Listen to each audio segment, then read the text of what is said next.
Arestado ang apat na most wanted sa Santa Ana, Maynila dahil sa pagpatay sa isang lalaki sa Makati City. Nagugat ang alitan sa pambabastos umano ng biktima sa nobya ng isang suspect. Nasa frontline ng balitang yan, si Dave Abuel. Sa magkakaibang lugar sa Maynila, nahuli ng Santa Ana Police ang top 4 na most wanted sa kanilang istasyon nitong Biyernes.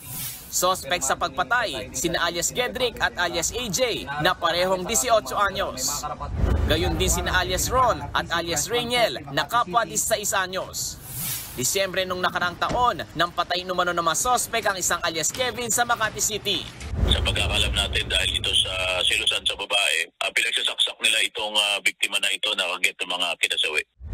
Nasapul pa sa CCTV na inalalayan ng isang kaibigan ang sugatan ng si alias Kevin matapos ang pananaksak. Kita rin sa isa pang kuha ng CCTV ang pag-alis ng apat na suspect sa lugar. Kwento ng suspect na si alias Gedrick, nagugat ang lahat sa pambabastos umano ni Kevin sa nobya ng suspect. Nag-get po kasi siya ng how much eh. Kabastusan na po sinasabi niya eh. Magkano ka ba? Nang komprontahin na niya si Kevin, kasama ang tatlong kaibigan, tinangka umano silang patayin ito.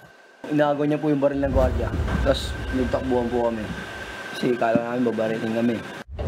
May nagabot daw ng patalim kay alias Rainiel na ginamit itong pandepensa at ipinansaksak niya kay Kevin. Ayon sa mga suspect, hindi sila nagtago. Voluntaryo silang sumuko. Nasa kustodiya na ng Santa Ana Police Station ang apat na maharap sa kasong murder. Nagbabalita mula sa Frontline, Dave Abuel, News 5. Mga kapatid, Julius Babaw po. Iba na ang may alam at may pakialam sa panahon ngayon. Para sa frontline ng mga balita, mag-follow at mag-subscribe sa social media pages ng News 5.